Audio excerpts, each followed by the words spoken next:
Es el monumento más conocido y más enigmático del mundo. Y también la única de las 7 maravillas de la antigüedad clásica que aún podemos contemplar en nuestros días.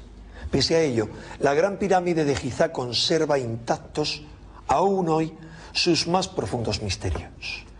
No se trata ya de discutir cuántas cámaras y cuántos corredores secretos se esconden en sus entrañas.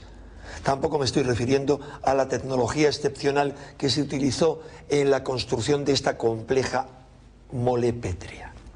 Ni siquiera a los asombrosos conocimientos astronómicos, matemáticos y de otro tipo que ocultan la ubicación y las dimensiones de este asombroso edificio.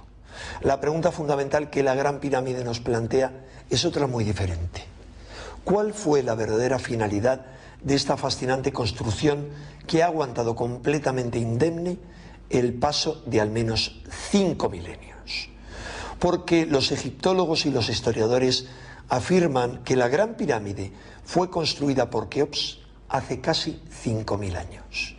Y también que este edificio se construyó para que le sirviera de tumba a este faraón de la cuarta dinastía. El problema es que no existe prueba alguna que demuestre semejante afirmación. Es más, el califa Al-Mamún afirma que no había momia alguna en su interior y no hay duda de que sus obreros fueron los primeros en entrar en la supuesta cámara mortuoria de la Gran Pirámide tras destruir los bloques de granito que impedían el acceso al interior de la misma. ¿Qué pasó entonces con la inviolable tumba de Keops y con las de otros muchos faraones que se supone deberían haber sido enterrados en sus correspondientes pirámides? Porque ni en una sola de las 121 pirámides que existen en Egipto se ha encontrado el cadáver de un solo faraón. Los únicos restos humanos encontrados en algunas de las pirámides pertenecen a personas que, sin lugar a dudas, reutilizaron esos monumentos, como es el caso, por ejemplo, de la cortesana Rodopis, que hacia el año 400 a.C. se hizo enterrar en la llamada pirámide de Micerinos. La teoría según la cual los ladrones de tumbas se dedicaron a saquear las pirámides en fechas indeterminadas no sirve para explicar este enigma. Porque se han descubierto muchas pirámides invioladas y con notables riquezas en su interior, pero sin el menor rastro de una momia real. Está además el terror irracional que imponían a los supersticiosos ladrones de tumbas las poderosas maldiciones de los magos egipcios, maldiciones encargadas de proteger las tumbas reales. Y si las pirámides de Egipto no son tumbas, entonces, ¿cuál era su finalidad? ¿Para qué tanto esfuerzo? ¿Para qué tan asombrosa tecnología empleada en su construcción? ¿Para qué tanto despilfarro de tiempo, de materiales, de ciencia? Como veremos en este documental, algunos investigadores sostienen la hipótesis de que Keops fue tan solo el usurpador de un monumento mucho más antiguo, conocido en su época como el Templo de Isis. En tal caso, la Gran Pirámide no sería algo relacionado con el mundo de los muertos, sino más bien con el secreto de la vida eterna, un secreto que perseguía la ciencia sagrada de los antiguos egipcios con rituales iniciáticos como los que parece se celebraban en el interior de la Gran Pirámide. Es, por ejemplo, el caso de la ceremonia misteriosa conocida como el Hefset, la fiesta del jubileo o del rejuvenecimiento del faraón, durante la cual el monarca egipcio se sometía en el interior de las cámaras piramidales a experiencias que no estaban relacionadas con la muerte, sino precisamente con la prolongación de la vida. ¿Acaso están estrechamente relacionados estos rituales con los extraños efectos de todo tipo que se atribuyen a la Gran Pirámide y a sus reproducciones a escala inferior. A lo largo de este documental, Manuel José Delgado intenta responder con su conocimiento profundo del Antiguo Egipto a esta y a otras fascinantes preguntas.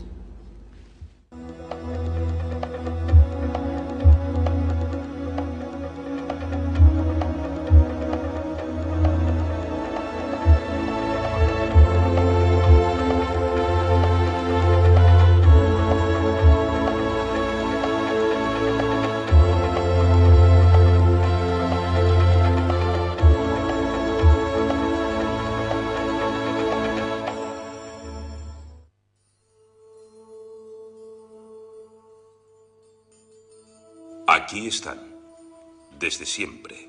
Son los monumentos más conocidos del mundo y posiblemente los menos entendidos. Hoy constituyen un centro de reunión para los egipcios, que buscan en su cercanía una escapada a la caótica vida entre coches y edificios de El Cairo. Sus piedras milenarias son depositarias del polvo que transporta el viento del desierto, pero también de una historia que hace remontar sus orígenes a un pasado remoto de no se sabe cuántos miles de años. Son los restos de una civilización prodigiosa donde unos anacrónicos ingenieros, provistos de unas desconocidas herramientas y de una técnica desconcertante, aplicaron sus conocimientos para que los 3 millones de bloques de piedra de la Gran Pirámide cumpliera una función desconocida, alejada de la presunción de nuestros arqueólogos que la consideran simplemente una tumba. A su alrededor se yerguen otras edificaciones. Son monumentos que guardan los propósitos de muchos hombres que quisieron unir su eterno destino a la Gran Pirámide.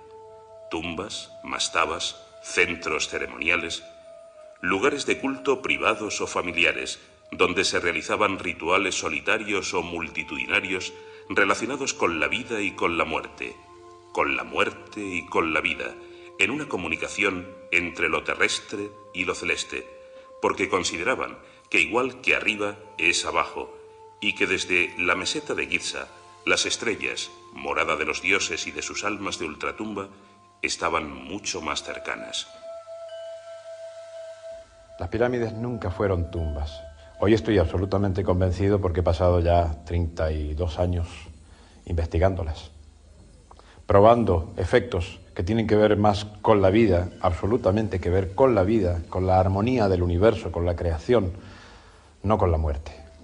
Desde que el francés Bobby descubriera el cadáver de un pequeño ratón en el interior de la Gran Pirámide, y al retirarlo descubrió que pesaba como una pluma porque había perdido todo su agua corporal, toda una legión de investigadores han intentado descubrir los misterios biológicos que se producen en el interior del monumento.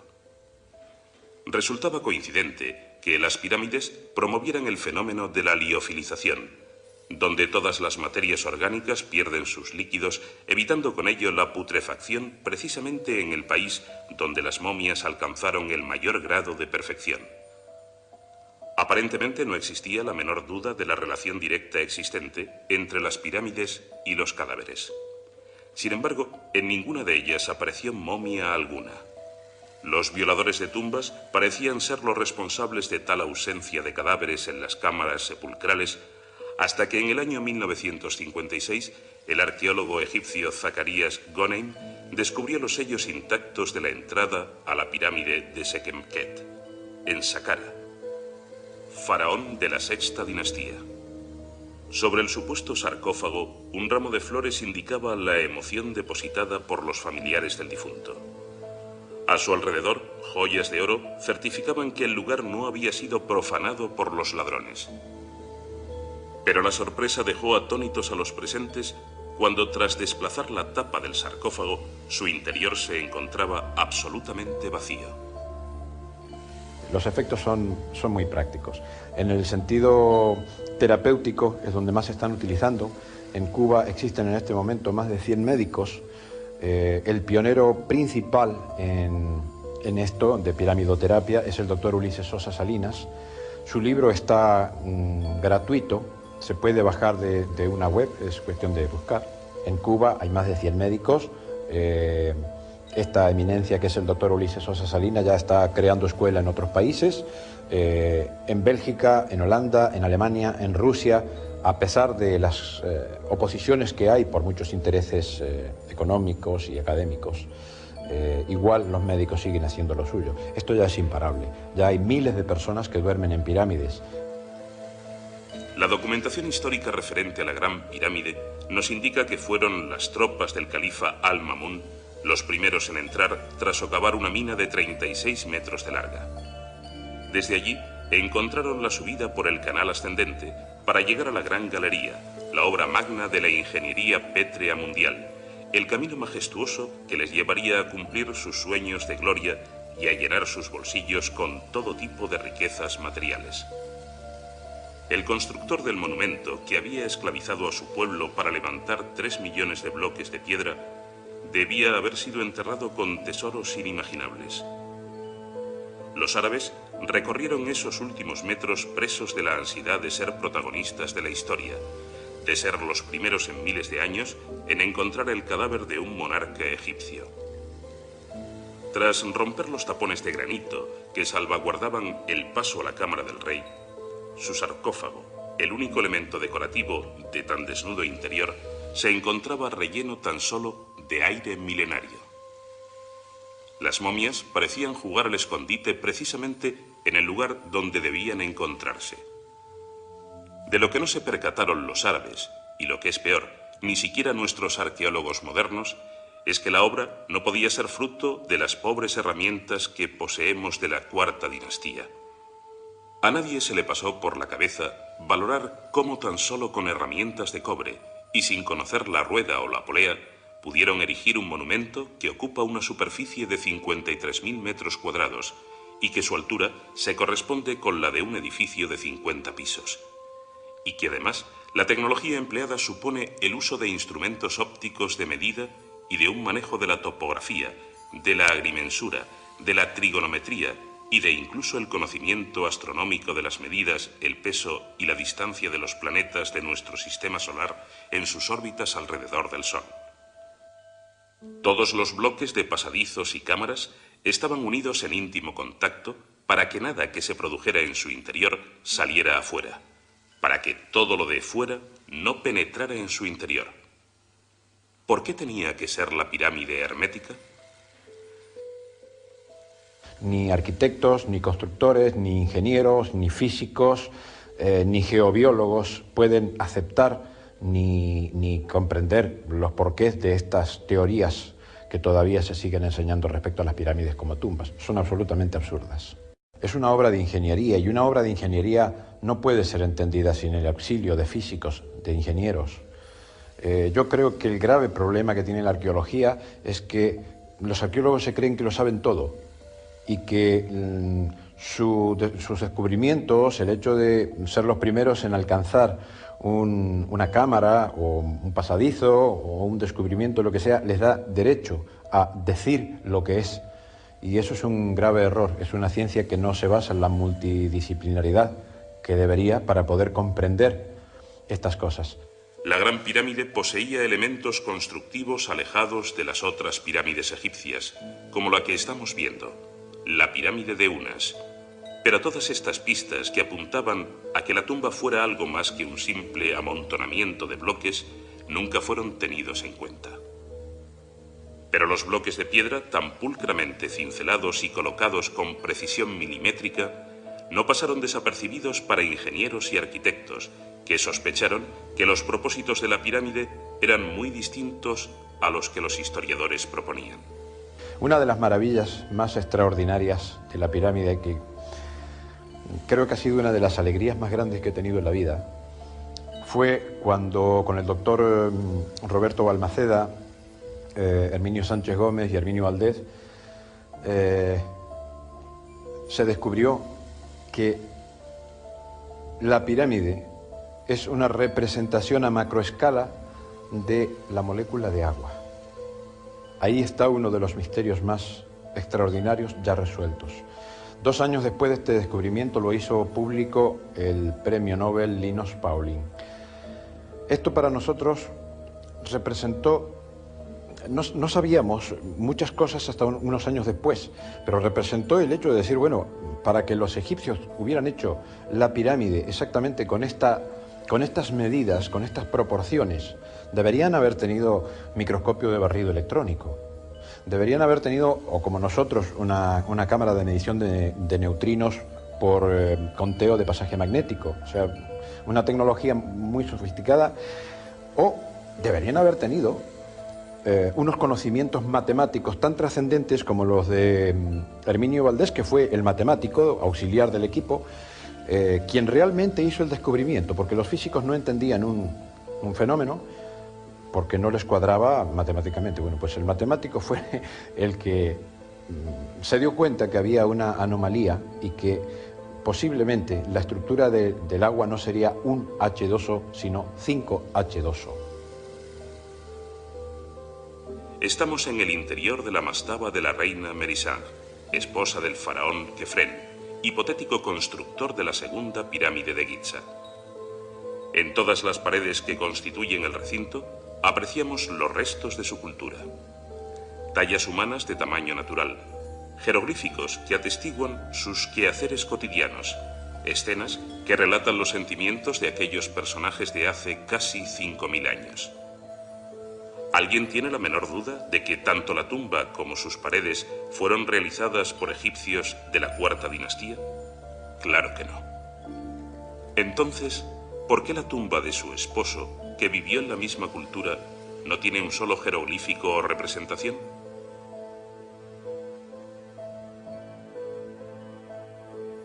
¿Fue este tanque realmente su sepultura?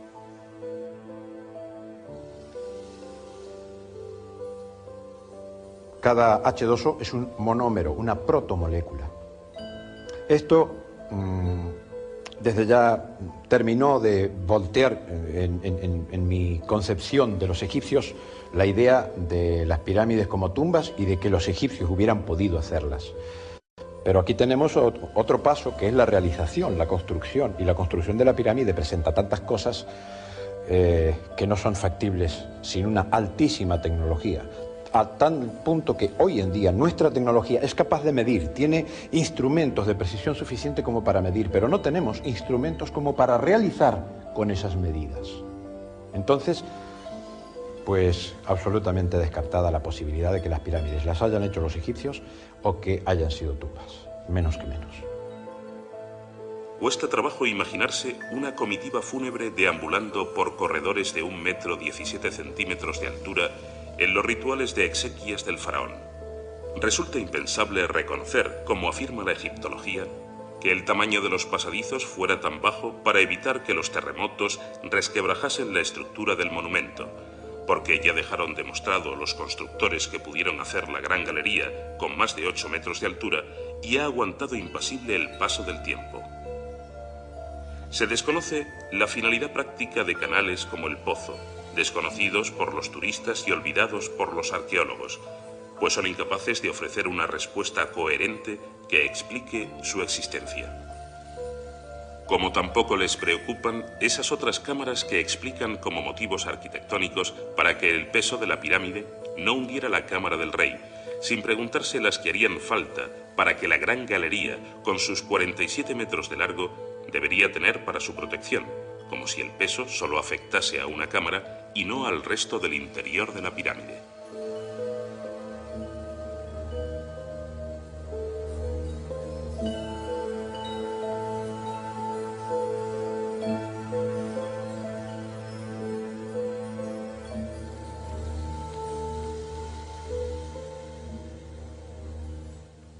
Frente a los oficialistas que definen la teoría de la pirámide tumba, están los que mantienen la hipótesis de la pirámide máquina. Uno de sus artífices es el experto en ingeniería Christopher Dunn, que explica la existencia de unos inoperativos canales de ventilación como parte de una estructura capaz de canalizar productos químicos para producir energía. Para la egiptología, por estos canales subía el alma del difunto a los cielos. Para el ingeniero, eran simplemente tuberías, toberas por las que discurrían elementos químicos y energéticos. Para Dan, la Gran Pirámide era una planta generadora y la Cámara del Rey su centro energético. Cuando la pirámide vibraba en sintonía con nuestro planeta, se convertía en un oscilador acoplado. Unos resonadores afinados de tipo Helmholtz, alojados en la gran galería, convertían la vibración en sonido, que sobrecargaba el cuarzo del granito de Cámara del Rey y hacía fluir electrones mediante lo que se conoce como efecto piezoeléctrico. Los átomos de hidrógeno absorbían esta energía y su electrón se proyectaba a un estado de energía superior. Sin embargo, no es posible entender que la Gran Pirámide fuese un generador de energía, sin que se conozca algún sistema relacionado con su almacenamiento y manipulación. Y por increíble que parezca, tal dispositivo es posible que se encuentre bajo las arenas del desierto de Saqqara.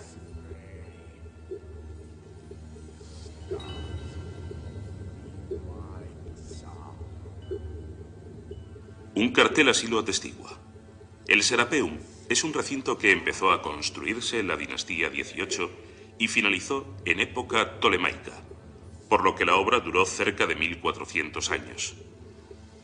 Nuestras cámaras pudieron visitarlo antes de que fuera cerrado al público debido al peligro de derrumbes. Resulta sobrecogedor. El recorrido por sus interminables túneles, en el más profundo de los silencios, se constituye en la más absoluta invitación al reino del misterio.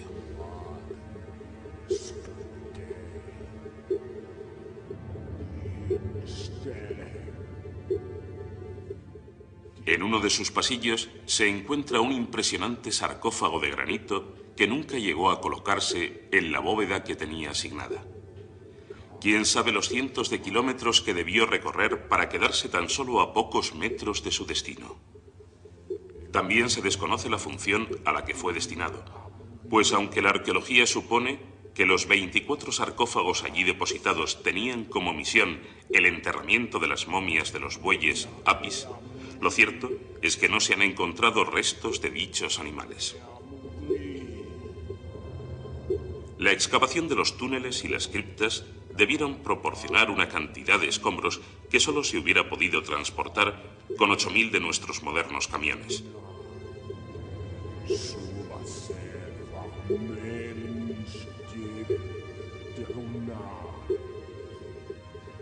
Y tanto el trazado de sus túneles como el diseño de las criptas obedecen a un plan acústico buscado por los constructores para un fin más relacionado con la ciencia ficción que con la historia de nuestros antepasados. Hoy, las piedras de los muros y de los sarcófagos se funden con el polvo que el tiempo ha ido depositando en cada arista. El interior de algunos de ellos fue incluso utilizado como contenedor de basuras, dando la impresión de que dentro de estos cajones pétreos existió alguna vez algo distinto al más solemne de los vacíos. Porque lo que es cierto es que su interior no fue diseñado para salvaguardar nada, como pudo comprobarlo Mariette, el descubridor del complejo. Uno de los sarcófagos lleva su firma en forma de cicatrices producidas por la dinamita que el eminente egiptólogo utilizó como único medio para poder separar la tapa del sarcófago, unida por pez.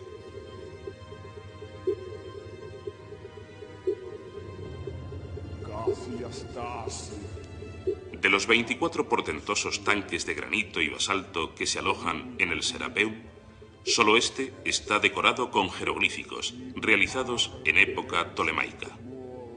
La tenue incisión de la escritura nos indica que fue trazada apresuradamente y en época posterior a su construcción.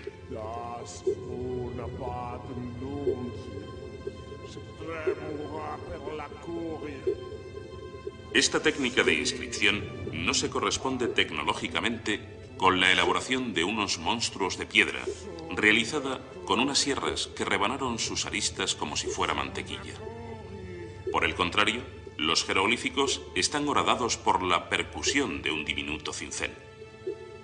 Los cartuchos, que aparecen carentes del nombre del monarca, también nos proponen una finalidad distinta a su original destino, porque la escritura no habla ni de bueyes Apis, ni de entierros de personas, ni de liturgias para celebrar la vida o conmemorar la muerte.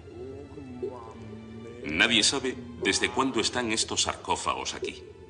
Lo que sí sabemos es que el propio Ramsés II encargó a uno de sus hijos, Yanguas, el mantenimiento y cuidados del recinto, por lo que podemos considerar que es mucho más antiguo de lo que se supone.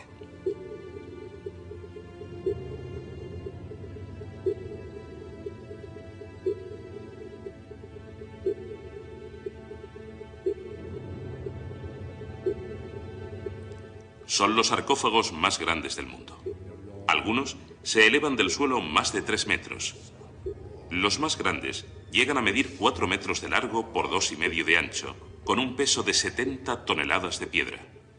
15 personas cabrían perfectamente en su interior. Si aquello no es el cementerio de una raza de titanes, seguro que fueron gigantes sus constructores.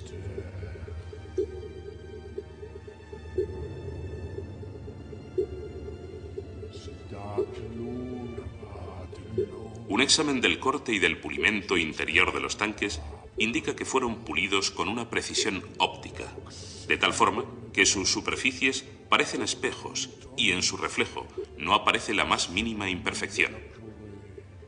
En sus esquinas se muestran las marcas de una máquina impensable que cortó en ángulos rectos perfectos todas las aristas. La tapa encaja en íntimo contacto con una precisión difícil de conseguir por nuestra moderna tecnología.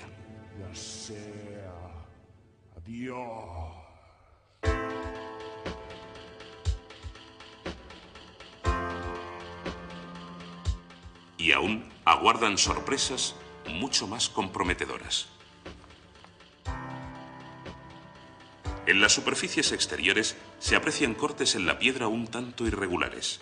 Los egipcios, tan amantes de la simetría perfecta, cortaron sin motivo aparente algunas lonchas de piedra, dejando a la posteridad los únicos elementos irregulares que se hallan en el país del Nilo. Pero lo que es más extraño, tanto en la tapa como en el tanque, se aprecian unas sospechosas incisiones circulares. Su estudio dictamina que fueron realizadas por máquinas, unas perforadoras que dejaron en la piedra unas cavidades que van desde los 10 centímetros a los 60, con una limpieza y perfección que asusta. Estas marcas están colocadas sin orden y surgen solo en ciertas partes de algunos sarcófagos. Su función no es decorativa, ya que ningún elemento de este tipo aparece ni en las galerías, ni en las criptas, ni en los tanques. Si estas moles de piedra tuvieron alguna vez una funcionalidad técnica apartada del carácter religioso que parecen representar, esos orificios debieron servir para un propósito determinado. En motores como los que mueven nuestros vehículos, los mecánicos practican a veces una técnica consistente en el equilibrado de las piezas. Para evitar vibraciones, tanto en las bielas como en los pistones u otros elementos móviles del motor, deben pesar lo mismo. Por ello, toman como referencia la pieza que pese menos, y a las restantes les hacen unas perforaciones para rebajarles el peso que les sobra. Tanto en el bloque del motor como en el cigüeñal, también se realizan perforaciones para evitar que en su movimiento o su giro se produzca el efecto peonza. Con los taladros se consigue equilibrar el peso en todos los elementos del motor. Es la técnica contraria al equilibrado de las ruedas, a las que se añade una pieza de plomo en la parte de menos peso, mientras que en el motor se quita un trozo de la parte más pesada. Esta técnica para nosotros es habitual. Pero, ¿y en el antiguo Egipto? El que las perforaciones en los sarcófagos de Serapeum tuvieran como fin el equilibrado produce escalofríos. Porque habría que imaginarse a estas moles en movimiento. Sin embargo, curiosamente, muchas de ellas están encajadas en el suelo. Con 70 toneladas de peso, resulta difícil que se desplacen, y sin embargo, las han clavado, como en el caso del sarcófago de la pirámide atribuida a Kefren. Y más impensable es evaluar la energía y la mecánica necesarias para dotar a estos gigantes de la fuerza necesaria para su vibración, así como imaginar el posible propósito de tal hazaña. Una energía de extraña índole producida por elementos geométricos, capaz de transmitirse sin cables, que puede ser receptora en espacios no conductores y que puede alterar tanto la materia como otros planos más sutiles. Pero esto es otra ciencia no comprendida por la nuestra, que no entiende ni podrá explicar nunca cómo se realizaron las proezas arquitectónicas de las que Egipto está plagado, aunque su procedencia no sea precisamente egipcia. Son los monumentos de difícil catalogación, carentes de jeroglíficos y que presentan unos avances tecnológicos anacrónicos imposibles para una cultura del cobre, que desestabilizaban la historia escrita y que hace preguntarnos por el origen de tan fascinante civilización. Estamos ahora en el templo de Abidos, al norte de Luxor. En un frontis de la primera sala hipóstila aparecen unas representaciones increíbles que despiertan la fantasía de cualquier investigador de los misterios, porque las siluetas de los relieves parecen representar, sin género de dudas, un helicóptero, un carro de combate, un prototipo de submarino y una extraña pistola. Todo ello en menos de medio metro cuadrado de superficie. El enigma fue resuelto por el epigrafista Georgios Díaz al descubrir el nombre de Ramsés II escrito sobre el de su padre, Seti I, cuyo cartucho fue previamente rellenado con yeso. Pero no todos los enigmas han sido resueltos en Abidos, porque el templo se edificó sobre una estructura mucho más antigua, cuyo origen se pierde en la noche de los tiempos y que, como todos los problemas tecnológicos egipcios, carece de respuestas convincentes. Vamos a salir al exterior del templo para comprobarlo.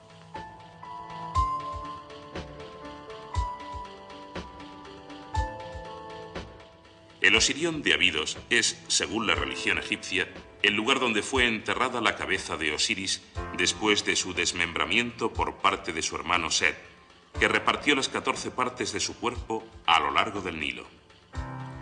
Posteriormente, Isis reunió los trozos y reconstruyó al dios, dotándole de la vida al instante, justo para que pudiera fecundarla, de cuya unión nació Horus.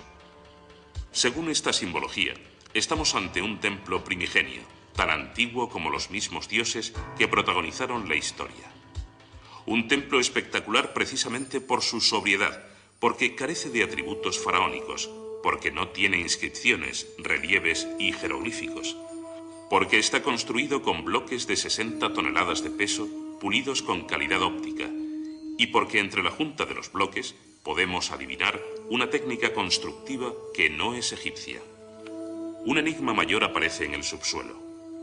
Los ingenieros que lo diseñaron se olvidaron de que la base del templo estaba por debajo de la superficie del Nilo, cercano al templo, un error que debió pasar desapercibido a aquellos meticulosos artesanos de la piedra. La explicación a tal despropósito la aporta el investigador Andrew Thomas, que mantiene la hipótesis de que el Nilo es un canal artificial relativamente moderno, cuyas aguas fueron canalizadas a su actual cauce, dejando por ello la zona del Sáhara desertizada. Tal acción premeditada debió ocurrir después de que el Osirión de Abidos fuera erigido por una civilización anterior a la egipcia, con lo que su antigüedad debe remontarse algunos miles de años a la propia cultura faraónica. Solo así es posible explicar que la tecnología constructiva difiera de la egipcia, como podemos apreciar en otros lugares de Egipto, monumentos que los primeros egipcios que recorrieron el valle del Nilo ya encontraron edificados. Y curiosamente es la misma técnica que encontramos en otras culturas, tan distantes como las americanas o asiática, como si una civilización anterior hubiera recorrido el planeta dejando muestras en piedra de sus propósitos. Cuzco, Sacsayhuamán, Ollantaytambo, Mohenjo-Daro, Yatusas, Isla de Pascua, Egipto, bloques multiangulares unidos en íntimo contacto con malformaciones y abultamientos en su superficie, carentes de escritura y camuflados en culturas posteriores que los adoptaron como propios, y que también se fijaron en la forma piramidal para que les sirviera como un vínculo con el más allá, y quién sabe si también con las energías que produce. La forma piramidal es un paso en la evolución de la conciencia del hombre. Nosotros tenemos que salir de la mentalidad del cubo, que es la mentalidad cuadrada, y dejar el cuadrado solo para la base de la pirámide, pero nuestra concepción espacial tiende a ser piramidal en la medida que vamos descubriendo que el líquido más vital que existe en el universo es el agua y que sus moléculas son pirámides de 52 grados de inclinación. Es decir, estamos hablando de la conciencia del hombre y del líquido más vital que existe en el universo. No es extraño que en otros planetas hayan pirámides. Yo creo que toda civilización trascendente, avanzada, tiene que llegar en algún momento a descubrir estas cosas y luego aplicarlas consigo mismo, lógicamente, como la rueda. Es tan importante el descubrimiento de las cosas de la pirámide como fue el descubrimiento de la rueda. Según la arqueología oficial, la meseta de Giza es un cúmulo de restos arquitectónicos colocados al azar, siguiendo las instrucciones individuales de nobles y monarcas. Cada personaje, desde la cuarta dinastía hasta la época tolemaica, eligió la zona libre que iba quedando después de sus antecesores para elevar su pirámide o su mastaba. Sin embargo, los estudios arquitectónicos realizados por Mark Lechner al frente del equipo de la Universidad de Chicago indica que las tres grandes pirámides atribuidas a los faraones Keops, Kefren y Micerinos siguieron un plan preciso para su ubicación en el terreno, llamando a todo el conjunto el Plan Unificado de la Meseta de Giza. Investigadores como Robert Bauval han descubierto la relación existente entre dichas pirámides y las estrellas del cinturón de Orión, en clara simbología entre el país del Nilo y las regiones celestes gobernadas por Osiris. Y además, ingenieros como Christopher Dunn indican que todo el conjunto corresponde a una gran máquina en donde las pirámides, llamadas satélites, actuaban como cebadores para la puesta en marcha de los procesos energéticos que se generaban en las pirámides mayores. Estamos hablando de una ciencia desconocida para nuestra ciencia, donde se vinculaba lo espiritual con lo material, donde todos los aspectos de la vida y de la muerte estaban unidos por la misma finalidad. Posiblemente esta ciencia fuese anterior a los egipcios y a ellos solo les llegaran sus flecos. Lo mismo que es posible que algunas construcciones apartadas de su cultura y provistas de una tecnología anacrónica significaran el origen de sus actividades tradicionales, aunque no comprendiesen en toda su magnitud la trascendencia de las mismas. Muchos objetos técnicos y algunas prácticas que tuvieron que ver con la técnica pasaron a ser el centro de sus rituales y convertirse en meros talismanes mágicos, perdiendo así su carácter de instrumentos científicos. Pero de cualquier forma, se empaparon, aunque fuese tan solo en parte, del conocimiento de aquella civilización venida de no se sabe dónde, que dotó a los monumentos no solo de un carácter sagrado, sino de una funcionalidad práctica, donde los templos, además de ser centros de culto, eran laboratorios de medicina, biología, astronomía o física. Son estos los monumentos repartidos por todo el mundo que tienen una arquitectura similar, como el templo de la Esfinge de Giza que estamos contemplando. Sus bloques multiangulares se unen con precisión milimétrica, de igual forma que vimos con el Osirión, aunque esta técnica no es luego visible en otras partes de Egipto, en construcciones realizadas por los antiguos egipcios. Viendo estas imágenes, no podemos por menos que imaginarnos los bloques del Cuzco, las fortalezas de Sacsayhuamán y Ollantaytambo, o las murallas que adoptaron asimismo los hititas en su capital, Yatusas, en la actual Turquía. Estos pueblos serían los depositarios de un legado anterior y actuarían como usurpadores de monumentos que ya se encontraron erigidos. Un principio científico afirma que una ciencia no avanza si no lo hacen a la vez todas las demás. Y es por ello por lo que si constatamos una perforación en ingeniería y arquitectura, no podemos por menos que atribuirles a esos constructores conocimiento sobre las demás ciencias, en donde nuestros actuales biólogos y terapeutas están encontrando claves que dictaminan que estas construcciones favorecen procesos físicos y mentales a todos aquellos que se someten a sus proporciones. A mí me gustaría que los biólogos hagan sus propios experimentos, pero algo ya bastante sencillo y que cualquier biólogo lo puede hacer, es el famoso test de Picardi. Ocurre dentro de la pirámide que el citoplasma celular modifica sus ritmos sol-gel, o sea, el ritmo de sólido a gelatinoso, este proceso que se llama floculación coloidal, en la pirámide varía, se alarga, se disminuye el tiempo crítico entre un momento y otro. La célula permanece en una estabilidad mucho mayor, por lo cual la incidencia de los rayos beta y otros rayos que producen mutaciones en el ADN tienen una incidencia muchísimo menor. Es decir, que este proceso, además de alargar la vida celular, porque al alargar el ciclo sol-gel se alarga el ciclo vital de la célula vive mucho más. De hecho, lo probamos con unas moscas. Bueno, mosca Zephyrus es una variedad rara que no es propiamente mosca, yo creo que está mal clasificada porque produce una miel, es un insecto que tiene más costumbres de abeja, vive 15 días, nosotros la primera camada duró promedio 25 días y la segunda camada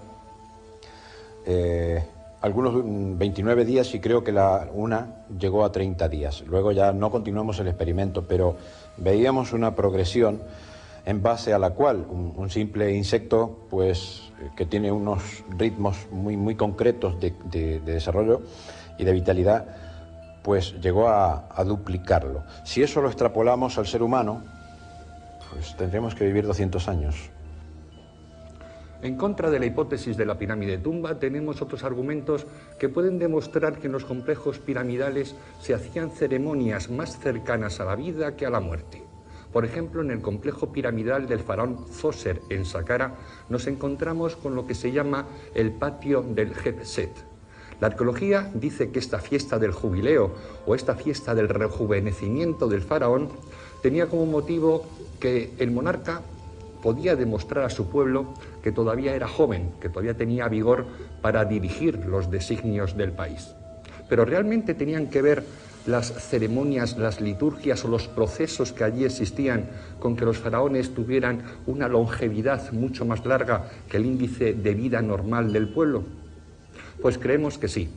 Y las pruebas las hemos sacado de unos experimentos que se realizaron en los laboratorios del italiano Giuseppe Picardi.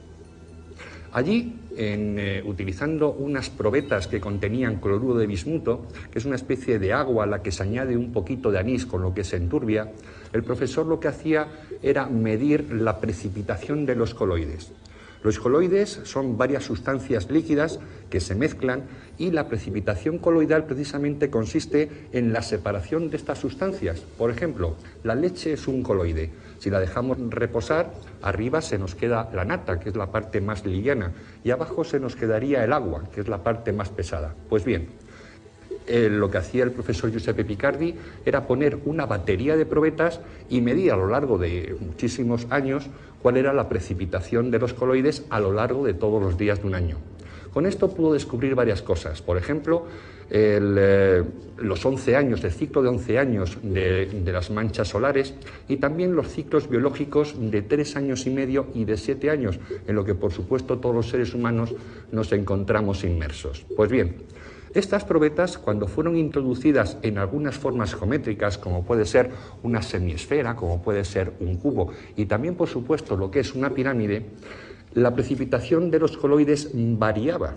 Dentro de una semiesfera, dentro de un cubo, dentro de una figura geométrica irregular o simplemente las probetas que él tenía como testigo en el laboratorio, siempre se cumplía que, por ejemplo, era de 10 minutos el tiempo de la precipitación. En cambio, las probetas que introdujo en una pirámide hecha a escala de la Gran Pirámide, esta cantidad de tiempo se multiplicó por 3, con lo cual esa precipitación coloidal fue de 30 minutos. Sabemos por la medicina que una gran importancia del envejecimiento que tenemos los seres humanos es precisamente producida por la precipitación de los coloides en las paredes de nuestras venas y de nuestras arterias. Los coloides, por supuesto, transportados por nuestra sangre. Si viviéramos dentro de una pirámide, es posible que alargásemos nuestra vida y también la calidad de ella. Y es posible que encontráramos una relación directa entre nuestra medicina, nuestra biología, nuestros procesos de bienestar con aquellas ceremonias que se producían hace 5.000 años en el antiguo Egipto. Ya están siendo conocidas las teorías de Aubrey de Grey sobre los avances genéticos y todo lo que hay en este momento, porque es vocero de varios laboratorios y de varios científicos. Él asegura que en 20 o 30 años más vamos a tener una humanidad con posibilidad de vivir 1000 años. Tiene todo un fundamento científico muy completo y yo estoy totalmente de acuerdo. Y las pirámides sé que tienen una función fundamental en esto, porque pueden alargar la vida celular. No sé hasta dónde, pero de hecho, una persona que no puede ser enferma, afectada por bacterias, que no puede padecer reuma, por lo menos en las modalidades más graves del reuma, es posible que resuelva la mayoría de los problemas reumáticos porque regulariza la actividad de la pirámide, los líquidos orgánicos en general, a partir de un fenómeno que se llama simpatía magnética de la forma. Así como la pirámide tiene una estructura exactamente igual a la del agua, su campo magnético hace que todas las moléculas de agua se formen de la misma manera.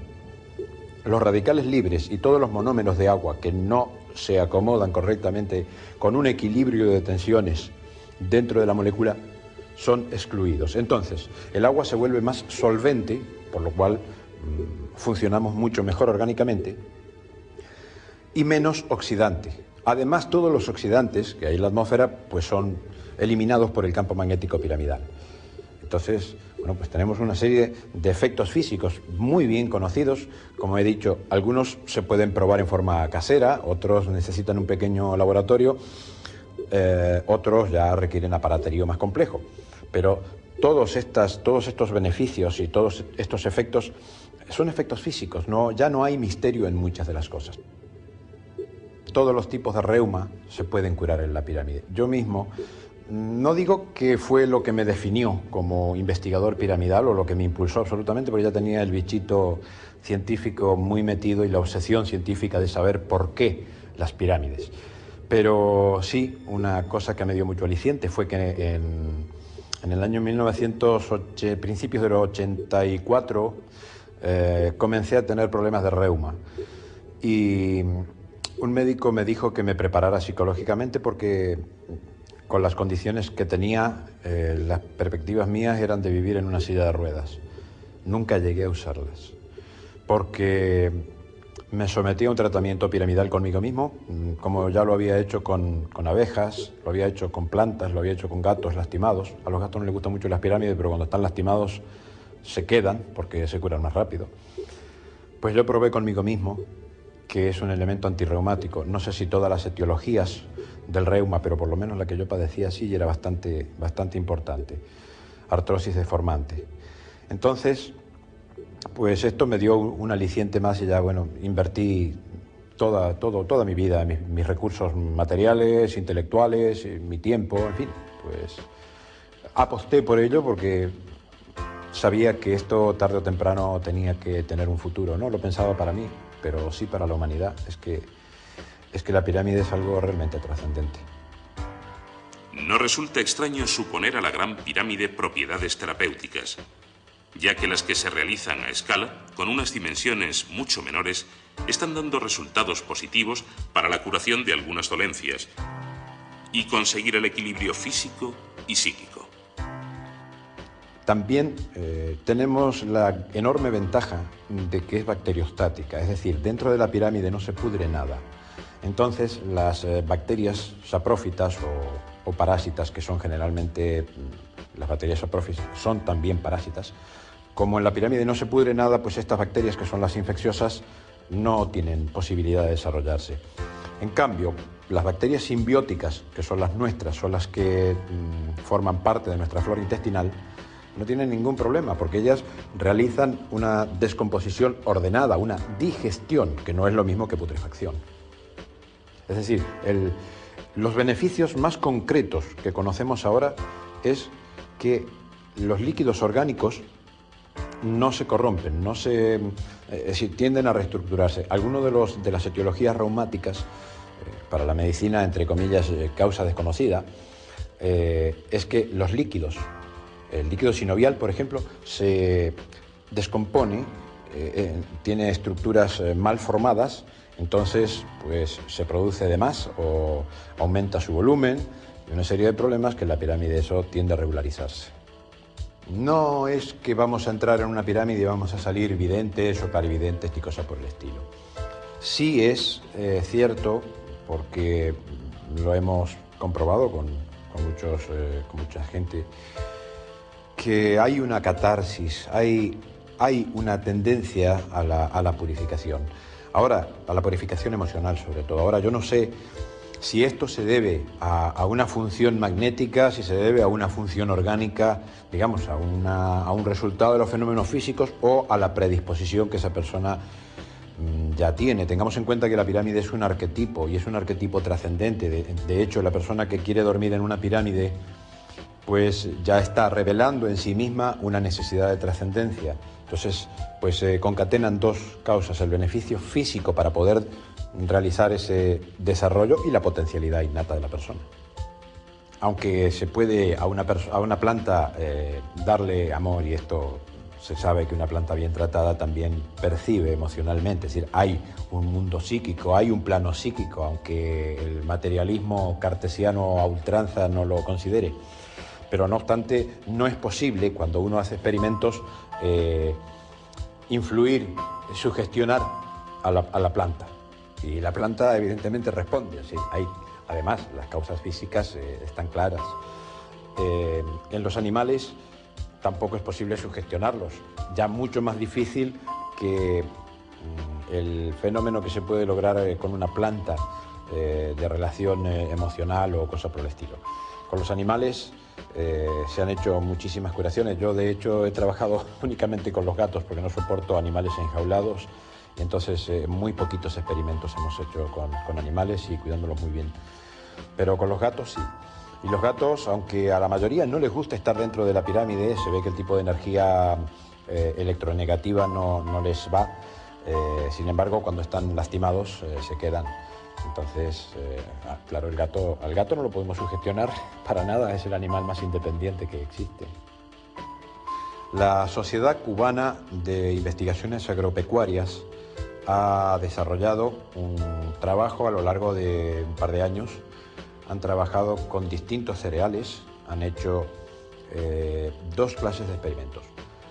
Uno con semillas tratadas en la pirámide y otra con plantines colocados en almacigueras dentro de pirámides o tratadas con antipirámide en algunos casos, y han logrado un tercer factor que se ha aplicado algunas veces, ha sido el riego con el agua tratada con la pirámide.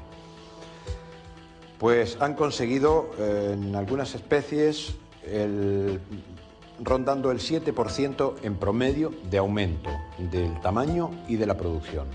Pero en algunas especies han llegado a alcanzar casi el 30%. Y supongo que podría alcanzarse mucho más si los experimentos hubieran sido hechos bajo las pautas de trabajo con pirámides que conocemos nosotros ahora. Porque yo tuve una experiencia muy impresionante con esto, porque me olvidé durante 5 años, los 5 años que tuvimos en el laboratorio, me olvidé un pequeño botecito con semillas de zanahoria. Y bueno, suponía que ya estarían vencidas, porque esas semillas pues son al cabo de 1 año o 2 años, todavía al tercer año ya no sirven esas semillas. Pues, sin embargo, las conté una por una para poder ver si todavía servían. Fue el último experimento que hice en el tiempo ese del laboratorio, y salieron absolutamente todas las plantas. El funcionamiento de la pirámide físicamente podríamos resumirlo en dos efectos fundamentales. Una, la generación de un campo integral. Por eso se puede trabajar con una estructura, pero esa estructura tiene que tener una cobertura suficiente de las caras y una densidad con relación al volumen para producirse, y luego ese campo magnético se acelera, trabajando con el propio campo magnético de la Tierra, se acelera y ahí ya tenemos una serie de efectos. El segundo efecto es el de la acumulación de neutrinos, y ahí es donde tenemos una de las claves también fundamentales en cuanto a la armonización de las moléculas y a la reconstitución a nivel cuántico de algunas moléculas. El fenómeno de simpatía magnética de la forma también es un fenómeno muy poco estudiado en la física, pero se ha estudiado, y en la pirámide pues ese efecto es el que hace que nuestra agua, el agua de nuestro cuerpo, cumpla mejor sus funciones. Más solvente, menos oxidante. También tenemos que aceptar el hecho de que no cualquier pirámide puede servirnos, no cualquier material puede servirnos. Como toda cosa que funciona, hay que tener ciertos cuidados. No se puede usar para estar dentro, para meter nuestro cuerpo dentro de una pirámide. No podemos usar cobre ni materiales ferromagnéticos. Solamente podemos utilizar vidrio, madera o aluminio.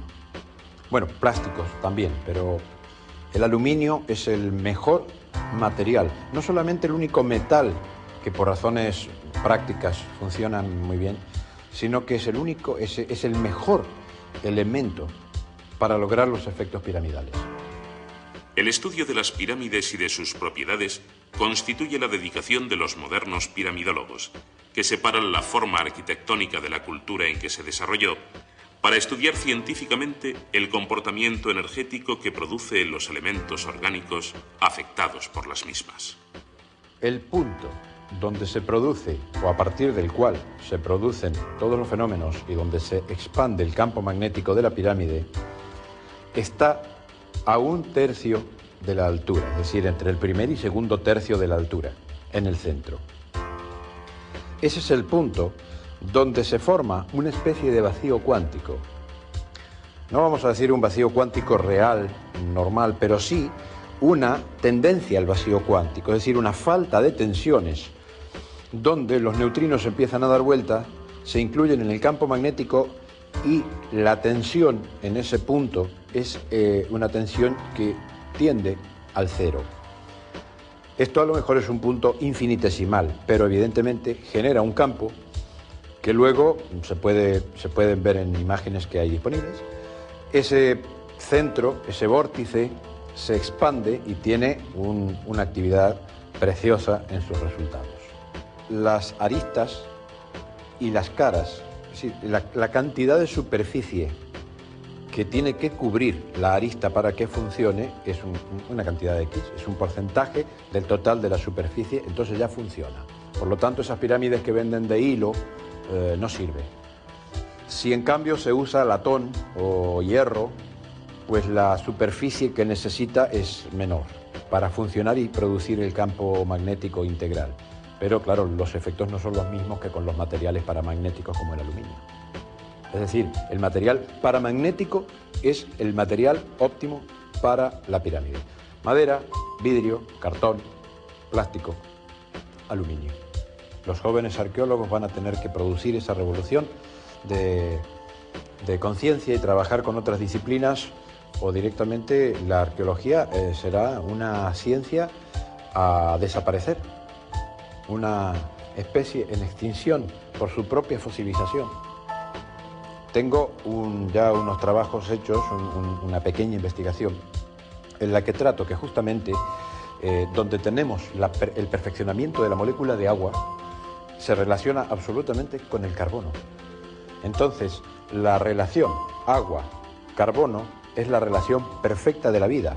Si a eso le añadimos la completitud a nivel cuántico de los átomos, de las moléculas, por la acumulación de neutrinos que producen estas formas, entonces, bueno, pues tenemos el desarrollo de la vida en el universo explicada en términos físicos. Como demostró Linus Pauling y nuestros amigos argentinos, la Gran Pirámide sería el mayor monumento construido en la superficie de nuestro planeta conmemorando la molécula del agua. Obviamente, el 90% de nuestro cuerpo es agua. Pero curiosamente también el único mineral cuya cristalografía es exactamente igual a la Gran Pirámide es precisamente el carbono puro, el diamante. Con lo cual, si vemos la pirámide, veríamos agua y diamante, agua y carbono. Nos estaríamos mirando quizá un poquito a nosotros como seres humanos, porque existen muchas coincidencias. Por ejemplo, el número de hiladas de bloques de piedra de la Gran Pirámide es de 206, exactamente igual al número de huesos que tiene el ser humano.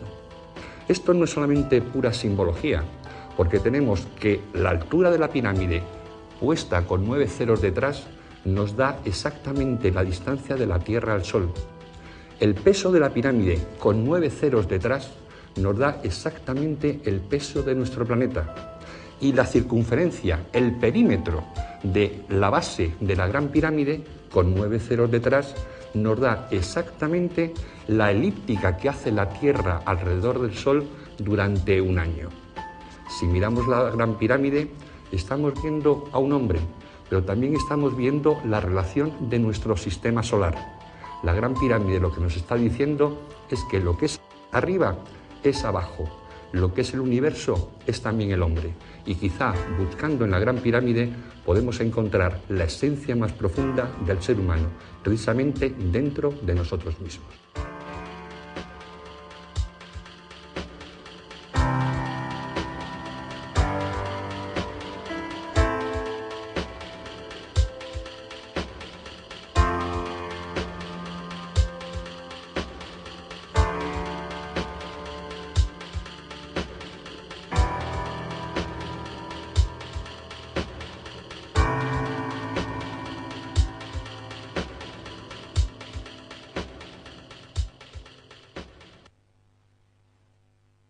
Y una extraña pistola. Todo ello en menos de medio metro cuadrado de superficie. El enigma fue resuelto por el epigrafista Georgios Díaz al descubrir el nombre de Ramsés II escrito sobre el de su padre, Seti I, cuyo cartucho fue previamente rellenado con yeso. Pero no todos los enigmas han sido resueltos en Abidos, porque el templo se edificó sobre una estructura mucho más antigua, cuyo origen se pierde en la noche de los tiempos y que, como todos los problemas tecnológicos egipcios, carece de respuestas convincentes. Vamos a salir al exterior del templo para comprobarlo.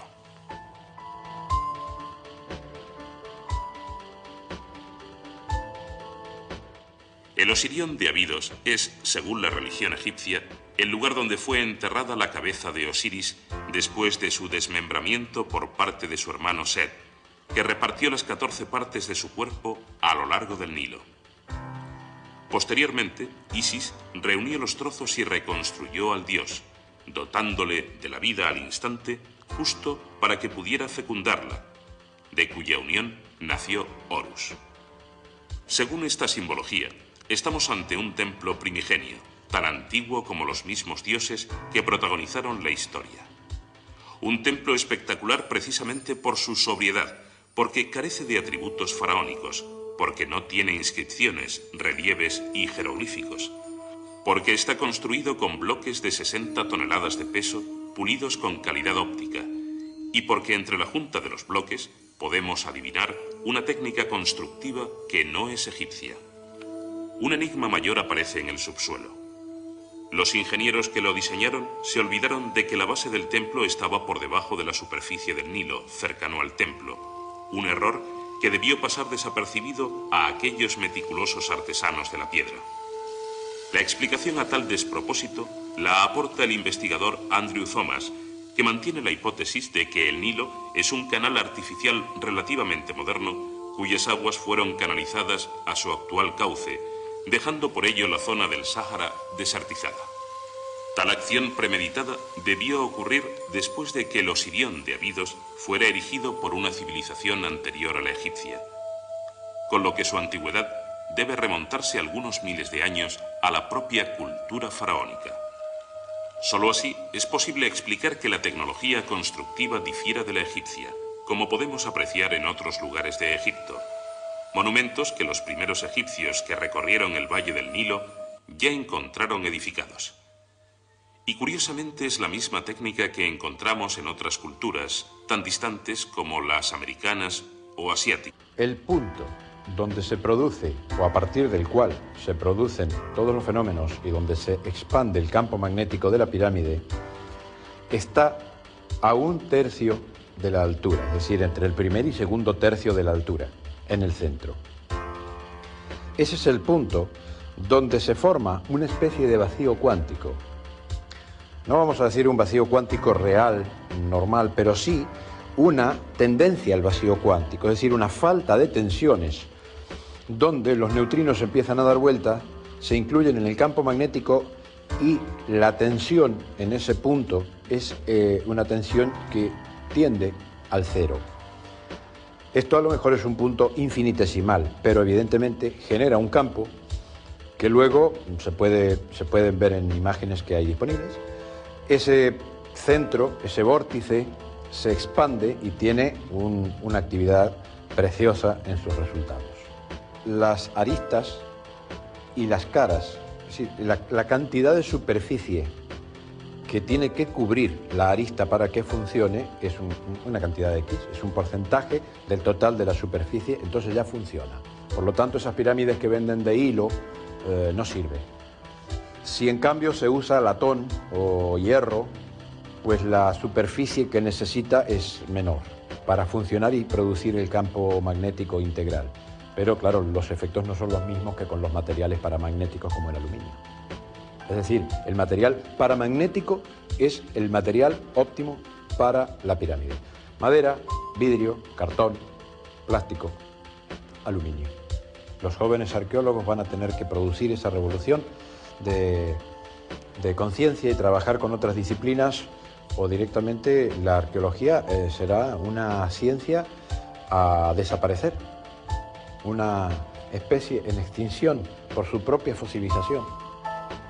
Tengo ya unos trabajos hechos, una pequeña investigación en la que trato que justamente donde tenemos el perfeccionamiento de la molécula de agua se relaciona absolutamente con el carbono. Entonces, la relación agua-carbono es la relación perfecta de la vida. Si a eso le añadimos la completitud a nivel cuántico de los átomos, de las moléculas, por la acumulación de neutrinos que producen estas formas, entonces, bueno, pues tenemos el desarrollo de la vida en el universo explicada en términos físicos. Como demostró Linus Pauling y nuestros amigos argentinos, la Gran Pirámide sería el mayor monumento construido en la superficie de nuestro planeta conmemorando la molécula del agua. Obviamente, el 90% de nuestro cuerpo es agua. Pero curiosamente también empezó a construirse en la dinastía XVIII y finalizó en época tolemaica, por lo que la obra duró cerca de 1400 años. Nuestras cámaras pudieron visitarlo antes de que fuera cerrado al público debido al peligro de derrumbes. Resulta sobrecogedor. El recorrido por sus interminables túneles, en el más profundo de los silencios, se constituye en la más absoluta invitación al reino del misterio.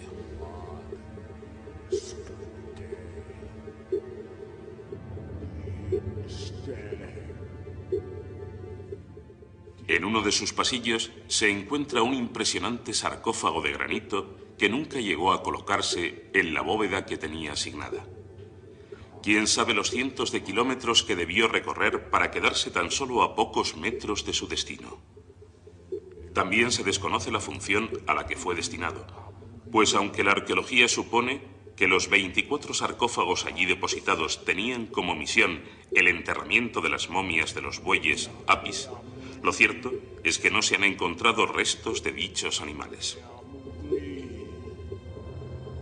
La excavación de los túneles y las criptas debieron proporcionar una cantidad de escombros que solo se hubiera podido transportar con con 8.000 de nuestros modernos camiones.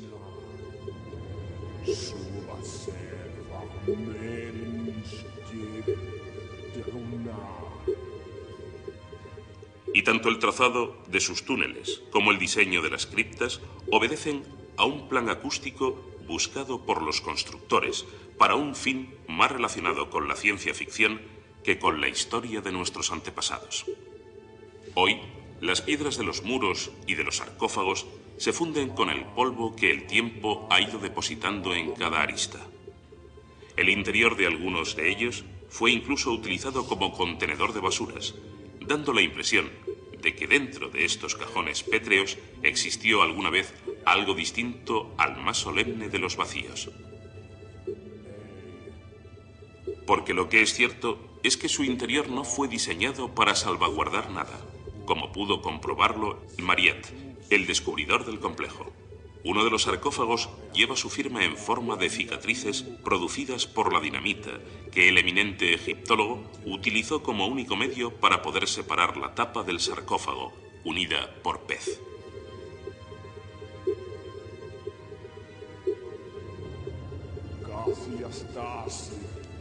De los 24 portentosos tanques de granito y basalto que se alojan en el Serapeum, solo este está decorado con jeroglíficos, realizados en época tolemaica.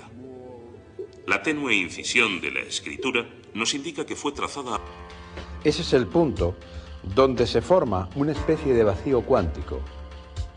No vamos a decir un vacío cuántico real, normal, pero sí una tendencia al vacío cuántico, es decir, una falta de tensiones, donde los neutrinos empiezan a dar vuelta, se incluyen en el campo magnético y la tensión en ese punto es una tensión que tiende al cero. Esto a lo mejor es un punto infinitesimal, pero evidentemente genera un campo que luego se pueden ver en imágenes que hay disponibles. Ese centro, ese vórtice, se expande y tiene una actividad preciosa en sus resultados. Las aristas y las caras, es decir, la cantidad de superficie que tiene que cubrir la arista para que funcione es una cantidad de X, es un porcentaje del total de la superficie, entonces ya funciona. Por lo tanto, esas pirámides que venden de hilo no sirven. Si en cambio se usa latón o hierro, pues la superficie que necesita es menor para funcionar y producir el campo magnético integral. Pero claro, los efectos no son los mismos que con los materiales paramagnéticos como el aluminio. Es decir, el material paramagnético es el material óptimo para la pirámide. Madera, vidrio, cartón, plástico, aluminio. Los jóvenes arqueólogos van a tener que producir esa revolución de conciencia y trabajar con otras disciplinas, o directamente la arqueología será una ciencia a desaparecer, una especie en extinción por su propia fosilización. Tengo ya unos trabajos hechos, una pequeña investigación, en la que trato que justamente donde tenemos el perfeccionamiento de la molécula de agua, se relaciona absolutamente con el carbono. Entonces, la relación agua-carbono es la relación perfecta de la vida. Si a eso le añadimos la completitud a nivel cuántico de los átomos, de las moléculas, por la acumulación de neutrinos que producen estas formas, entonces, bueno, pues tenemos el desarrollo de la vida en el universo explicada en términos físicos. Como demostró Linus Pauling y nuestros amigos argentinos, la Gran Pirámide sería el mayor monumento construido en la superficie de nuestro planeta conmemorando a la molécula del agua. Obviamente, el 90% de nuestro cuerpo es agua. Pero curiosamente también el único mineral cuya cristalografía es exactamente igual a la Gran Pirámide es precisamente el carbono puro, el diamante. Con lo cual, si vemos la pirámide, veríamos agua y diamante, agua y carbono. Nos estaríamos mirando quizá un poquito a un insecto que tiene más costumbres de abeja, vive 15 días. Nosotros, la primera camada duró promedio 25 días y la segunda camada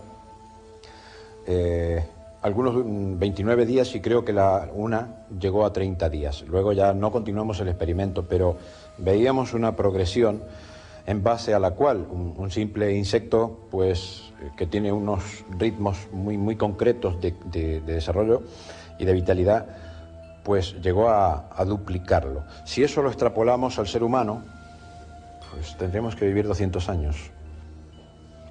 En contra de la hipótesis de la pirámide de tumba, tenemos otros argumentos que pueden demostrar que en los complejos piramidales se hacían ceremonias más cercanas a la vida que a la muerte. Por ejemplo, en el complejo piramidal del faraón Zoser en Saqqara nos encontramos con lo que se llama el patio del Hebset.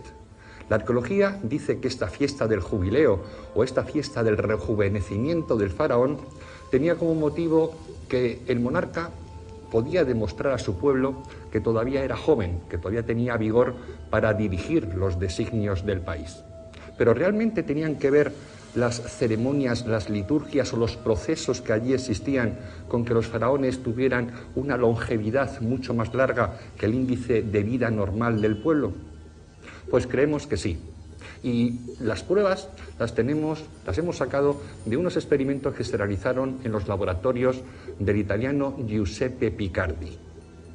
Allí, utilizando unas probetas que contenían cloruro de bismuto, que es una especie de agua a la que se añade un poquito de anís con lo que se enturbia, el profesor lo que hacía era medir la precipitación de los coloides. Los coloides son varias sustancias líquidas que se mezclan y la precipitación coloidal precisamente consiste en la separación de estas sustancias. Por ejemplo, la leche es un coloide. Si la dejamos reposar, arriba se nos queda la nata, que es la parte más liviana, y abajo se nos quedaría el agua, que es la parte más pesada. Pues bien, lo que hacía el profesor Giuseppe Picardi era poner una batería de probetas y medir a lo largo de muchísimos años cuál era la precipitación de los coloides a lo largo de todos los días de un año. Con esto pudo descubrir varias cosas. Por ejemplo, los 11 años, el ciclo de 11 años de las manchas solares y también los ciclos biológicos de 3 años y medio y de 7 años, en lo que por supuesto todos los seres humanos nos encontramos inmersos. Pues bien, estas probetas, cuando fueron introducidas en algunas formas geométricas, como puede ser una semiesfera, como puede ser un cubo, y también, por supuesto, lo que es una pirámide, la precipitación de los coloides variaba. No resulta extraño suponer a la Gran Pirámide propiedades terapéuticas, ya que las que se realizan a escala, con unas dimensiones mucho menores, están dando resultados positivos para la curación de algunas dolencias y conseguir el equilibrio físico y psíquico. También tenemos la enorme ventaja de que es bacteriostática, es decir, dentro de la pirámide no se pudre nada. Entonces las bacterias saprófitas o parásitas, que son generalmente, las bacterias saprófitas son también parásitas, como en la pirámide no se pudre nada, pues estas bacterias, que son las infecciosas, no tienen posibilidad de desarrollarse.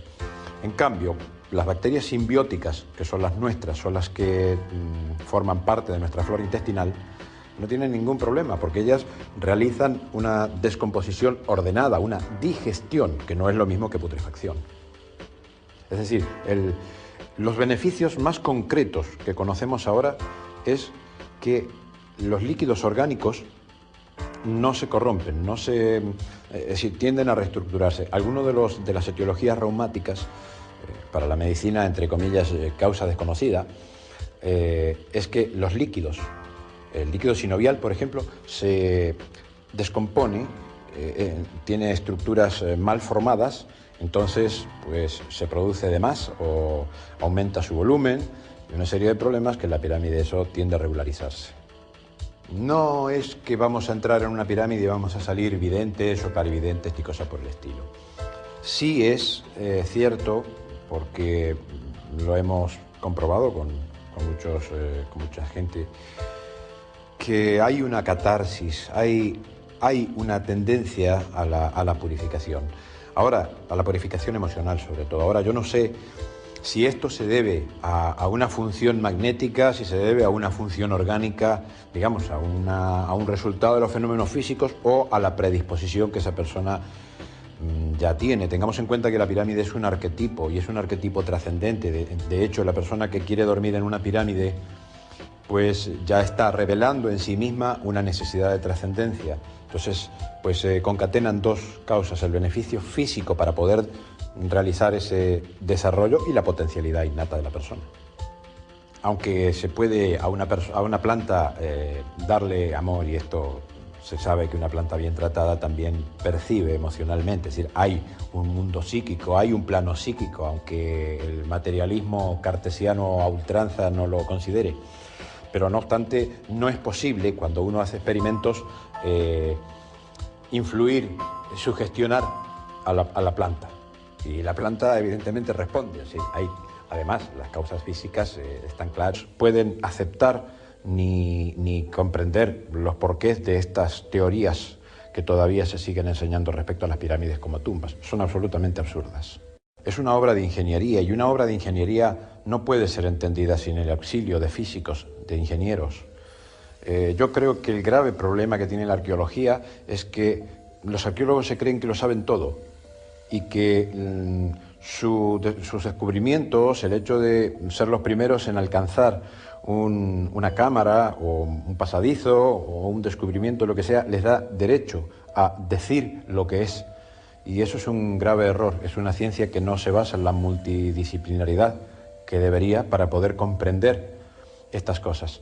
La Gran Pirámide poseía elementos constructivos alejados de las otras pirámides egipcias, como la que estamos viendo, la pirámide de Unas. Pero todas estas pistas que apuntaban a que la tumba fuera algo más que un simple amontonamiento de bloques nunca fueron tenidos en cuenta. Pero los bloques de piedra, tan pulcramente cincelados y colocados con precisión milimétrica, no pasaron desapercibidos para ingenieros y arquitectos, que sospecharon que los propósitos de la pirámide eran muy distintos a los que los historiadores proponían. Una de las maravillas más extraordinarias de la pirámide, que creo que ha sido una de las alegrías más grandes que he tenido en la vida, fue cuando con el doctor Roberto Balmaceda, Herminio Sánchez Gómez y Herminio Valdés, se descubrió que la pirámide es una representación a macroescala de la molécula de agua. Ahí está uno de los misterios más extraordinarios ya resueltos. 2 años después de este descubrimiento lo hizo público el premio Nobel Linus Pauling. Esto para nosotros representó, no sabíamos muchas cosas hasta unos años después, pero representó el hecho de decir, bueno, para que los egipcios hubieran hecho la pirámide exactamente con estas medidas, con estas proporciones, deberían haber tenido microscopio de barrido electrónico. Deberían haber tenido, o como nosotros, una cámara de medición de neutrinos por conteo de pasaje magnético. O sea, una tecnología muy sofisticada. O deberían haber tenido unos conocimientos matemáticos tan trascendentes como los de Herminio Valdés, que fue el matemático auxiliar del equipo, quien realmente hizo el descubrimiento, porque los físicos no entendían un fenómeno porque no les cuadraba matemáticamente. Bueno, pues el matemático fue el que se dio cuenta que había una anomalía y que posiblemente la estructura del agua no sería un H2. Con lo cual esa precipitación coloidal fue de 30 minutos. Sabemos por la medicina que una gran importancia del envejecimiento que tenemos los seres humanos es precisamente producida por la precipitación de los coloides en las paredes de nuestras venas y de nuestras arterias. Los coloides, por supuesto, transportados por nuestra sangre.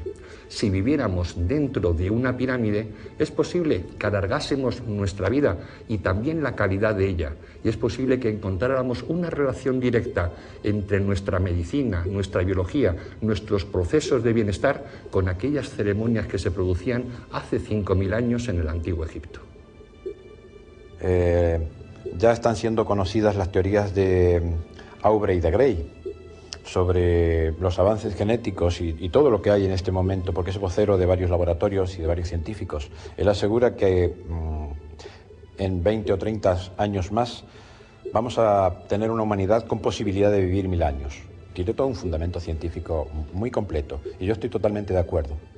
Y las pirámides sé que tienen una función fundamental en esto, porque pueden alargar la vida celular. No sé hasta dónde, pero de hecho, una persona que no puede ser enferma, afectada por bacterias, que no puede padecer reuma, por lo menos en las modalidades más graves del reuma,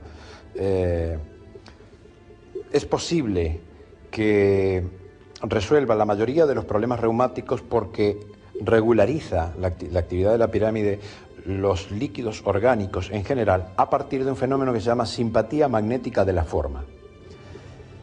Así como la pirámide tiene una estructura exactamente igual a la del agua, su campo magnético hace que todas las moléculas de agua se formen de la misma manera. Los radicales libres y todos los monómeros de agua que no se acomodan correctamente con un equilibrio de tensiones dentro de la molécula son excluidos. Entonces, el agua se vuelve más solvente, por lo cual funcionamos mucho mejor orgánicamente, y menos oxidante.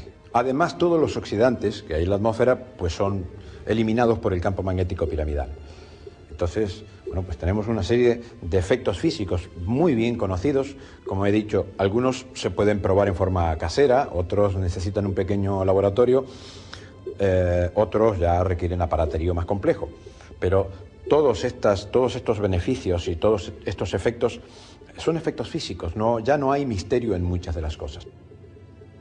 Todos los tipos de reuma se pueden curar en la pirámide. Yo mismo no digo que fue lo que me definió como investigador piramidal o lo que me impulsó absolutamente, porque ya tenía el bichito científico muy metido y la obsesión científica de saber por qué las pirámides. Pero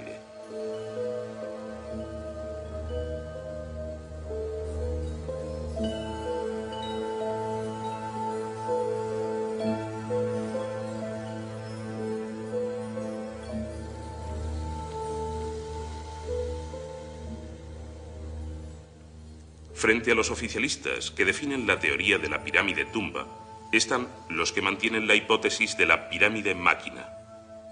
Uno de sus artífices es el experto en ingeniería Christopher Dunn, que explica la existencia de unos inoperativos canales de ventilación como parte de una estructura capaz de canalizar productos químicos para producir energía. Para la egiptología, por estos canales subía el alma del difunto a los cielos. Para el ingeniero, eran simplemente tuberías, toberas por las que discurrían elementos químicos y energéticos. Para Dan, la Gran Pirámide era una planta generadora y la Cámara del Rey su centro energético. Cuando la pirámide vibraba en sintonía con nuestro planeta, se convertía en un oscilador acoplado. Unos resonadores afinados de tipo Helmholtz, alojados en la Gran Galería, convertían la vibración en sonido, que sobrecargaba el cuarzo del granito de Cámara del Rey y hacía fluir electrones mediante lo que se conoce como efecto piezoeléctrico. Los átomos de hidrógeno absorbían esta energía y su electrón se proyectaba a un estado de energía superior. Sin embargo, no es posible entender que la Gran Pirámide fuese un generador de energía sin que se conozca algún sistema relacionado con su almacenamiento y manipulación.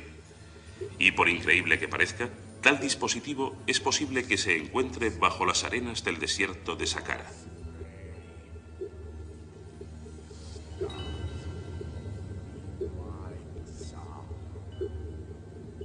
Un cartel así lo atestigua. El Serapeum es un recinto que empezó a construirse en la dinastía XVIII y finalizó en época tolemaica, por lo que la obra duró cerca de 1400 años. Nuestras cámaras pudieron visitarlo antes de que fuera cerrado al público debido al peligro de derrumbes. Resulta sobrecogedor. El recorrido por sus interminables túneles, en el más profundo de los silencios, se constituye en la más absoluta invitación al reino del misterio.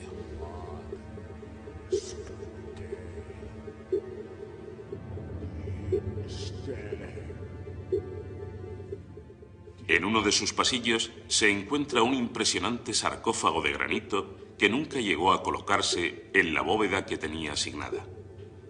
Quién sabe los cientos de kilómetros que debió recorrer para quedarse tan solo a pocos metros de su destino. También se desconoce la función de los sarcófagos. Lleva su firma en forma de cicatrices producidas por la dinamita que el eminente egiptólogo utilizó como único medio para poder separar la tapa del sarcófago, unida por pez.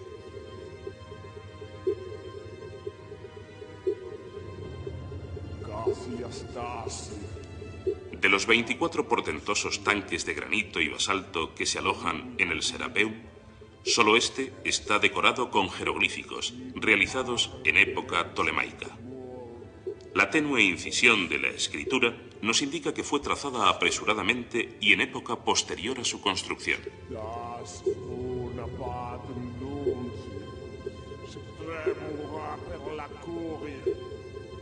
Esta técnica de inscripción no se corresponde tecnológicamente con la elaboración de unos monstruos de piedra, realizada con unas sierras que rebanaron sus aristas como si fuera mantequilla. Por el contrario, los jeroglíficos están horadados por la percusión de un diminuto cincel.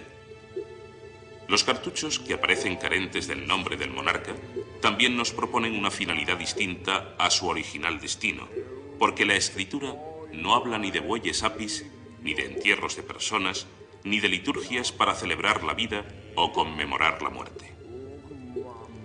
Nadie sabe desde cuándo están estos sarcófagos aquí. Lo que sí sabemos es que el propio Ramsés II encargó a uno de sus hijos, Yanguas, el mantenimiento y cuidados del recinto, por lo que podemos considerar que es mucho más antiguo de lo que se supone.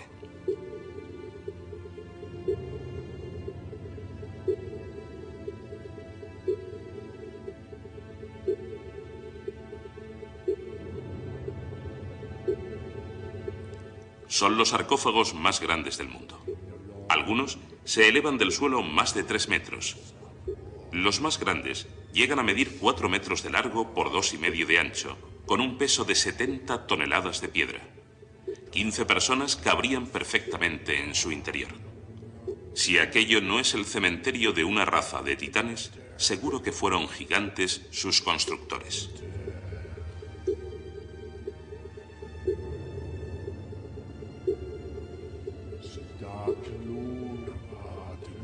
Un examen del corte y del pulimento interior de los tanques indica que fueron pulidos con una precisión óptica, de tal forma que sus superficies parecen espejos y en su reflejo no aparece la más mínima imperfección. En sus esquinas se muestran las marcas de una máquina impensable que cortó en ángulos rectos perfectos todas las aristas. La tapa encaja en íntimo contacto, con una precisión difícil de conseguir por nuestra moderna. Sin embargo, las han clavado, como en el caso del sarcófago de la pirámide atribuida a Kefren. Y más impensable es evaluar la energía y la mecánica necesarias para dotar a estos gigantes de la fuerza necesaria para su vibración, así como imaginar el posible propósito de tal hazaña. Una energía de extraña índole producida por elementos geométricos, capaz de transmitirse sin cables, que puede ser receptora en espacios no conductores y que puede alterar tanto la materia como otros planos más sutiles. Pero esto es otra ciencia no comprendida por la nuestra, que no entiende ni podrá explicar nunca cómo se realizaron las proezas arquitectónicas de las que Egipto está plagado, aunque su procedencia no sea precisamente egipcia. Son los monumentos de difícil catalogación, carentes de jeroglíficos, y que presentan unos avances tecnológicos anacrónicos imposibles para una cultura del cobre, que desestabilizaban la historia escrita y que hace preguntarnos por el origen de tan fascinante civilización. Estamos ahora en el templo de Abidos, al norte de Luxor. En un frontis de la primera sala hipóstila aparecen unas representaciones increíbles que despiertan la fantasía de cualquier investigador de los misterios, porque las siluetas de los relieves parecen representar, sin género de dudas, un helicóptero, un carro de combate, un prototipo de submarino y una extraña pistola. Todo ello en menos de medio metro cuadrado de superficie. El enigma fue resuelto por el epigrafista Georgios Díaz al descubrir el nombre de Ramsés II escrito sobre el de su padre, Seti I, cuyo cartucho fue previamente rellenado con yeso. Pero no todos los enigmas han sido resueltos en Abidos, porque el templo se edificó sobre una estructura mucho más antigua cuyo origen se pierde en la noche de los tiempos y que, como todos los problemas tecnológicos egipcios, carece de respuestas convincentes. Vamos a salir al exterior del templo para comprobarlo.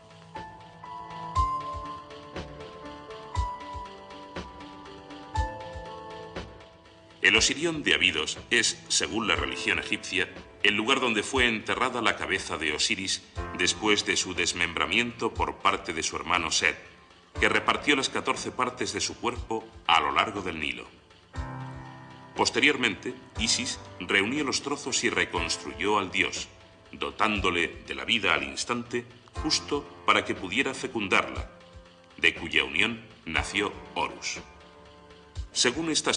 La teoría según la cual los ladrones de tumbas se dedicaron a saquear las pirámides en fechas indeterminadas no sirve para explicar este enigma.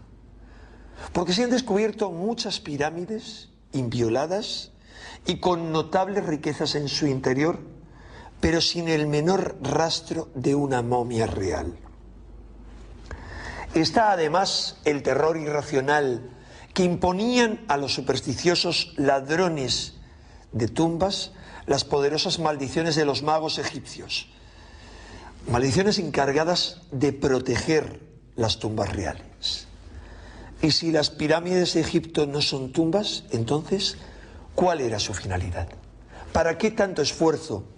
¿Para qué tan asombrosa tecnología empleada en su construcción? ¿Para qué tanto despilfarro de tiempo, de materiales, de ciencia? Como veremos en este documental, algunos investigadores sostienen la hipótesis de que Keops fue tan solo el usurpador de un monumento mucho más antiguo, conocido en su época como el Templo de Isis. En tal caso, la Gran Pirámide no sería algo relacionado con el mundo de los muertos, sino más bien con el secreto de la vida eterna, un secreto que perseguía la ciencia sagrada de los antiguos egipcios con rituales iniciáticos como los que parece se celebraban en el interior de la Gran Pirámide. Es, por ejemplo, el caso de la ceremonia misteriosa conocida como el Hebset, la fiesta del jubileo o del rejuvenecimiento del faraón, durante la cual el monarca egipcio se sometía en el interior de las cámaras piramidales a experiencias que no estaban relacionadas con la muerte, sino precisamente con la prolongación de la vida. ¿Acaso están estrechamente relacionados estos rituales con los extraños efectos de todo tipo que se atribuyen a la Gran Pirámide y a sus reproducciones a escala inferior? A lo largo de este documental, Manuel José Delgado intenta responder con su conocimiento profundo del Antiguo Egipto a esta y a otras fascinantes preguntas.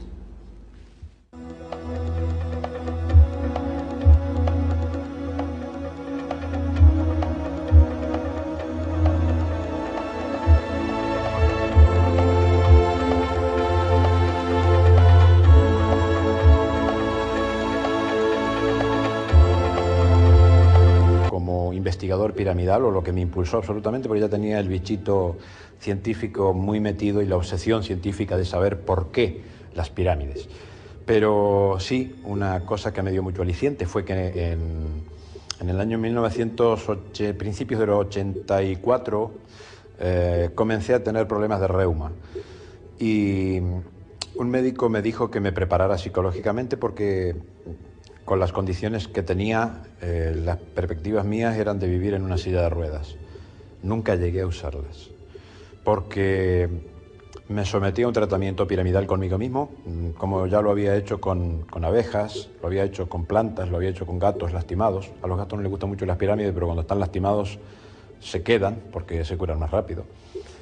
Pues yo probé conmigo mismo, que es un elemento antirreumático. No sé si todas las etiologías del reuma, pero por lo menos la que yo padecía sí, y era bastante importante. Artrosis deformante. Entonces, pues esto me dio un aliciente más y ya, bueno, invertí toda mi vida, mis recursos materiales, intelectuales, mi tiempo, en fin, pues aposté por ello porque sabía que esto tarde o temprano tenía que tener un futuro. No lo pensaba para mí, pero sí para la humanidad. Es que la pirámide es algo realmente trascendente. No resulta extraño suponer a la Gran Pirámide propiedades terapéuticas, ya que las que se realizan a escala, con unas dimensiones mucho menores, están dando resultados positivos para la curación de algunas dolencias y conseguir el equilibrio físico y psíquico. También tenemos la enorme ventaja de que es bacteriostática, es decir, dentro de la pirámide no se pudre nada. Entonces, las bacterias saprófitas o parásitas, que son generalmente, las bacterias saprófitas son también parásitas, como en la pirámide no se pudre nada, pues estas bacterias, que son las infecciosas, no tienen posibilidad de desarrollarse. En cambio, las bacterias simbióticas, que son las nuestras, son las que forman parte de nuestra flora intestinal, no tienen ningún problema, porque ellas realizan una descomposición ordenada, una digestión, que no es lo mismo que putrefacción. Es decir, los beneficios más concretos que conocemos ahora es que los líquidos orgánicos no se corrompen, tienden a reestructurarse. Algunos de las etiologías reumáticas, para la medicina, entre comillas, causa desconocida, es que los líquidos, el líquido sinovial, por ejemplo, se descompone, tiene estructuras mal formadas, entonces pues se produce de más o aumenta su volumen y una serie de problemas que en la pirámide eso tiende a regularizarse. Sin embargo, las han clavado, como en el caso del sarcófago de la pirámide atribuida a Kefren. Y más impensable es evaluar la energía y la mecánica necesarias para dotar a estos gigantes de la fuerza necesaria para su vibración, así como imaginar el posible propósito de tal hazaña. Una energía de extraña índole producida por elementos geométricos, capaz de transmitirse sin cables, que puede ser receptora en espacios no conductores y que puede alterar tanto la materia como otros planos más sutiles. Pero esto es otra ciencia no comprendida por la nuestra, que no entiende ni podrá explicar nunca cómo se realizaron las proezas arquitectónicas de las que Egipto está plagado, aunque su procedencia no sea precisamente egipcia. Son los monumentos de difícil catalogación, carentes de jeroglíficos y que presentan unos avances tecnológicos anacrónicos imposibles para una cultura del cobre, que desestabilizaban la historia escrita y que hace preguntarnos por el origen de tan fascinante civilización. Estamos ahora en el templo de Abidos, al norte de Luxor. En un frontis de la primera sala hipóstila aparecen unas representaciones increíbles que despiertan la fantasía de cualquier investigador de los misterios, porque las siluetas de los relieves parecen representar, sin género de dudas, un helicóptero, un carro de combate, un prototipo de submarino y una extraña pistola. Todo ello en menos de medio metro cuadrado de superficie. El enigma fue resuelto por el epigrafista Georgios Díaz al descubrir el nombre de Ramsés II escrito sobre el de su padre, Seti I, cuyo cartucho fue previamente rellenado con yeso. Pero no todos los enigmas han sido resueltos en Abidos, porque el templo se edificó sobre una estructura mucho más antigua, cuyo origen se pierde en la noche de los tiempos y que, como todos los problemas tecnológicos egipcios, carece de respuestas convincentes. Vamos a salir al exterior del templo para comprobarlo.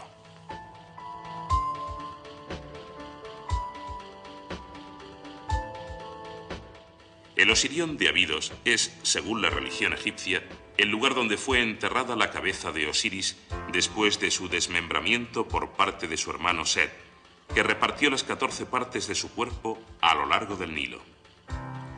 Posteriormente, Isis reunió los trozos y reconstruyó al dios, dotándole de la vida al instante, justo para que pudiera fecundarla, de cuya unión nació Horus. Según estas